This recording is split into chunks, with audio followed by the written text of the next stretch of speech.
jig fish.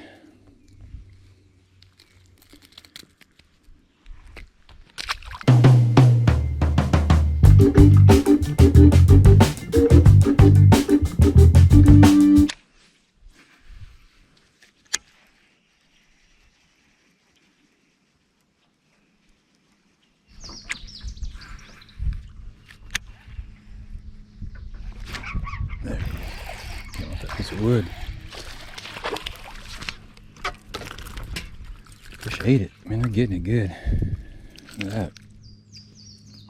A hook right inside. Exactly what you want.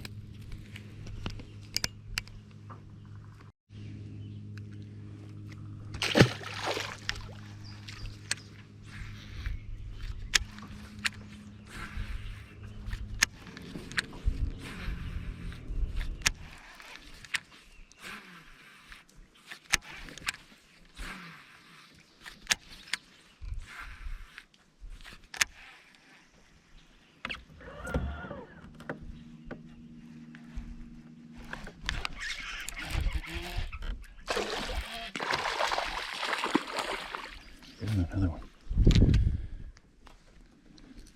Another one bites the dust.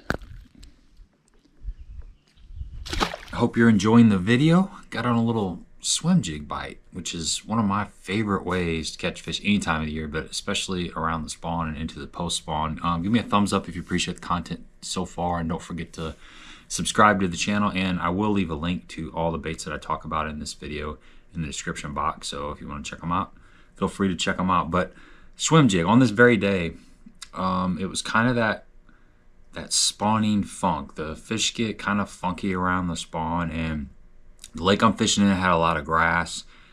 And you know, I was throwing a spinnerbait, I was throwing a chatterbait, and I personally couldn't get bit on them. So when I come across that situation where I'm kind of struggling, but I want to cover some water, I really lean on a swim jig. I've just built a lot of confidence in a swim jig the last couple of years, and I keep it kind of simple. I use a couple different basic colors. White is an all-around color. It works in dirty water, it works in clear water. It's just it mimics a shad and a crappie. A lot of times around the spawn, you have around the bass spawn, you have a shad spawn that's coming on, and you have a crappie spawn. So this color here is called Chartreuse Shiner. This is the Cumberland Pro Lures Bama swim jig, and this color mimics all kinds of bait fish, really. Crappie, shad, gizzard shad, whatever. Just anything that the bass is going to be feeding on. They're up there, you know, they're on their beds, they're post spawn, some of them are pre-spawn, and they don't like things around them. And a swim jig is kind of, it's really stealthy. It's not got that thump of a spinnerbait. It doesn't have that loud craziness of a chatterbait. It's just a little more stealthy. So they've been seeing a lot of chatterbaits and a lot of spinnerbaits by this time of year, and the swim jig is just something a little bit subtler. So white is a very good all-around color. Another color that I really lean on a lot is black and blue. This is the True Track swim jig. This is also by Cumberland Pro Lures. But black and blue or black. In dirty water, white and black and blue. But this is also a good color in clear water. So you kind of got to mix it up a little bit. Obviously, this is mimicking the bluegill, and this is mimicking the shad and the crappie. And the other color that I like to throw, this is more of a clear water. So probably 3 foot of visibility or greater, but your basic bluegill color. This one happens to be called Houdini, and this is a color that Cumberland Pro Lures came out with last year, as far as I know, in the Bama swim jig. And it's a very interesting color. When I first got it, I'm like, I don't know if that's gonna work, but I had several really good days on this color, and in this video I ended up using it towards the end of the day and catching some fish on it. But it's got that, you know, it's got some green pumpkins and some watermelons and a little bit of, I don't know, it's just a bluegill color. And of course, just a green pumpkin or some kind of candy gill or something color is gonna work as well.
As far as trailers on a swim jig, there's 4 basic trailers that I use.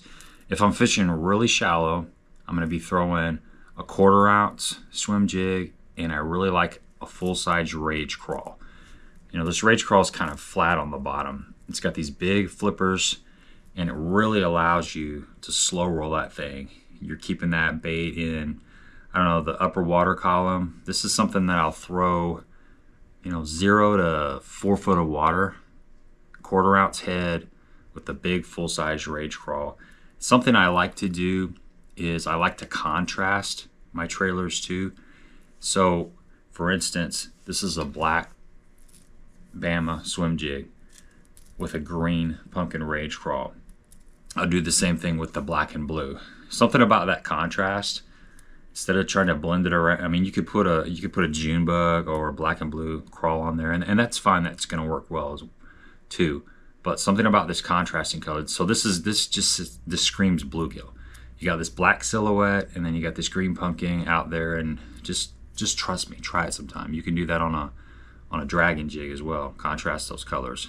That is beautiful. Look at that. Little Cumberland Pro limit out compact swim jig. I think this is called Midnight Shad. Got a little rage crawl on there. Dang, what a beautiful fish. What a beautiful fish. Black and blue, green pumpkin. They work really well together. So we got the rage crawl. A speed crawl is another one that I'll use. But any kind of crawl when you're fishing shallow and you really want to float that bait. The other one when I'm fishing a little bit deeper is a small swim bait. This is a Reaction Innovations Little Dipper, like a 3-inch swim bait. Hawgz makes a really good 3-inch swim bait, but this is something I'm going to be throwing out a little bit deeper, or if I am shallow and I want to move that bait quite a bit faster. This doesn't have as much drag and lift, and it's got that little thumping action, and you can really crank it in fast, or you can slow roll it out deeper. This is another Cumberland Pro Lures swim jig. This is the limit out compact swim jig. It's a great little swim jig. It's something that when people are starting to fish a lot of swim jigs, this is more compact, and you're going to get a lot of bites on this for sure. It's just something a little bit stealthier. It's got a really solid hook. It's got the twin wire weed guard. I think they still make these. They might have discontinued, I'm not sure, but if they haven't, it's a great one to pick up, and I've got several of these in the box and I use them all the time. But a swim bait. Swim bait's a really good trailer. Something else that this is my number 1 go-to all around is a twin tail grub, like a Hawgz Custom Baits Razorback or Strike King Rage Tail Menace. Standard swim jig trailer. It you know, basically you can put this vertical. You can flip it around to where these are, you know, up and down vertical like that, and it's going to allow it to get a little deeper.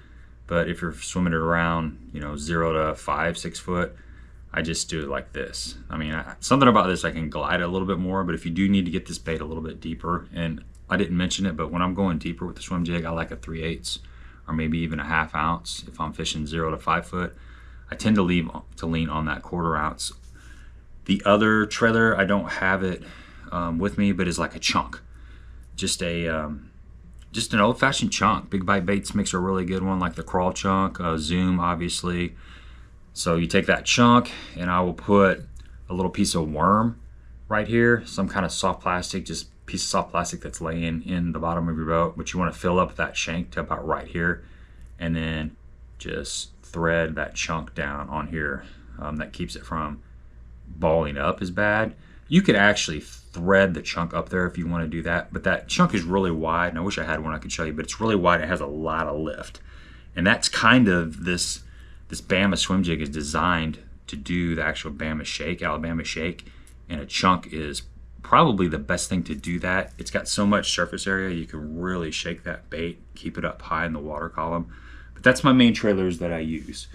The Rage Crawl or some sort of a chunk, a Menace or a Razorback, a little swim bait like this, or a chunk. You just kind of got to mix them up based on how deep you're fishing and the areas that you're fishing.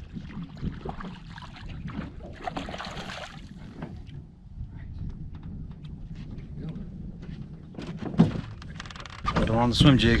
Had to make a little move and just covering some water. You know, we're still fishing kind of back in these pockets. And they're getting bigger, man. They're getting bigger. That fish actually absolutely smoked that thing. It was awesome. A little lay down up there shallow. That fish was still in like 3 foot of water. Water clarity is about a foot, so I'm keep thinking I need to be out a little deeper, but it's just because I'm so used to seeing that super dirty water. So we're gonna keep on moving. Little thing's getting some bites today. One of the best things about a swim jig is its ability to come through multiple different kinds of cover. It's excellent around grass. You can pop it out of the grass, you can just kind of slow roll it through the grass, it bumps its way through the stocks, and it doesn't get hung up like a lot of other baits do. A spinnerbait tends to gather grass. You get the grass on the, the swivel, the barrel swivel, sometimes on the hook, but something about this swim jig is just kind of a 4-wheel drive bait. They skip excellent. You put this little twin tail grub on there, or even the rage crawl, something that's got this flat spot on it. They skip up underneath cover really well. You can fish them around laydowns and bushes. You can, if your lake, the water level's up in the lake, which is very common in the springtime, you can flip this sucker right up in a bush and just kind of shake it and move it through there. It comes through cover really well. So grass, wood, bushes, standing timber, pretty much anything you want to throw this in, you can definitely throw it in there and get it back out.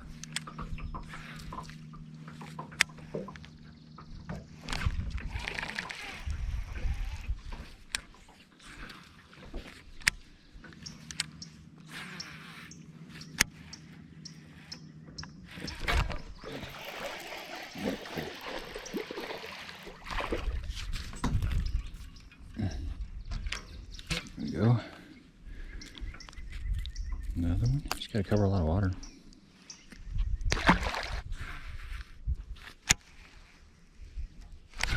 Oh man.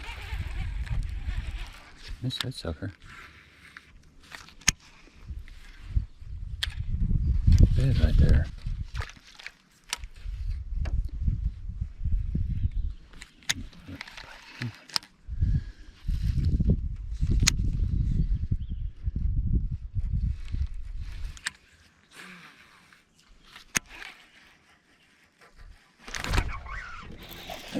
Dang, good fish.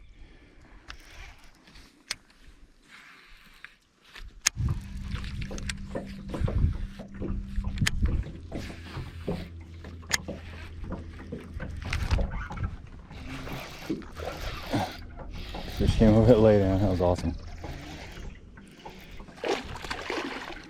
Oh, I got off. God dang it. Let's try to focus in on the shade line here. Got a little bit of shade before the sun gets up, and just popping this jig through the grass, around the grass, is just kind of back in the creek. We're just covering a little water. Got pretty good feedback on this thing so far. It's a good jig. Fishing a swim jig is like fishing any other moving bait.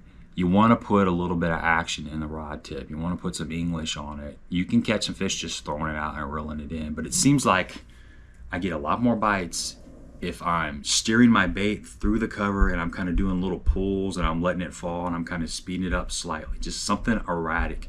And when I watch the videos, I'm always filming my days on the water. Most of my fish catches happen right after I've changed the direction of the swim jig. So as I'm coming up to something, I hit some grass and I kind of pop it and pull it out of there, boom, I get a bite. Or if I'm just kind of reeling and I twitch it a couple times and I slow down, let it fall, that's when I'm getting a bite. So be mindful of that when you are fishing a swim jig. Short twitches, let it sink a little bit, pull it up to the stuff, kill it, just kind of make it not out of control crazy, but I would say if you're making a cast, sometime during the cast or a couple times during the cast, do a couple twitches here and actually change your reel speed up a couple times. You're gonna get a lot more bites doing that. There's a couple of different, techniques that we'll talk about in a later video. The Alabama shake is something that you can do. It's really popular down in the South, and it works well in certain bodies of water, and it doesn't work well in certain bodies of water. I don't know. You just have to check out your local lake and see if it works. Around here, it works okay, but I tend to do a lot less shaking. I will do some shaking, but I also do some steady retrieves. So each body of water is a little bit different, You kind of got to play around with your retrieve, but one thing I do know is consistent is you always want to change directions up and kind of stimulate a reaction strike.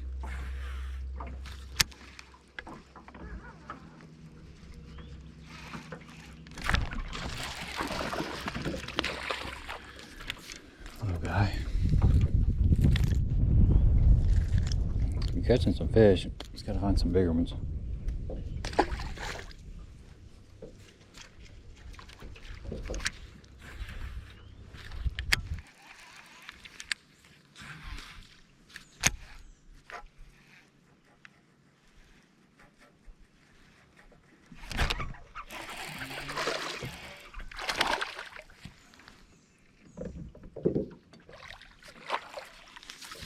Go underneath that tree. Swim jig's definitely producing.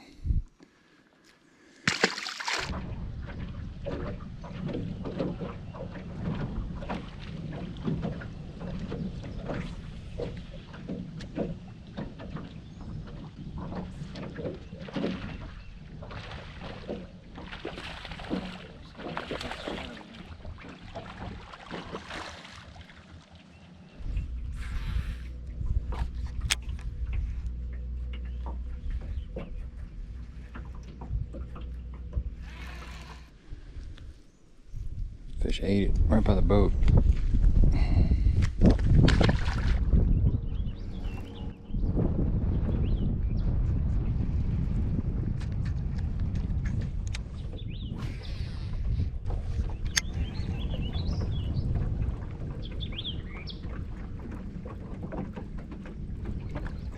There's a bite.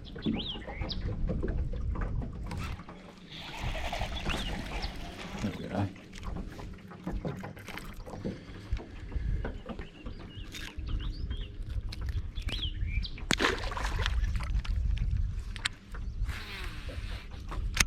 As far as equipment to throw a swim jig on, keep it simple. A 7 to 7'3" medium heavy rod has been perfect for me. I used a 7-foot quantum smoke rod for years and years, and I've recently went to the Virtus Jewel Red Diamond. This is their signature swim jig rod. It's a 7'2" medium heavy fast.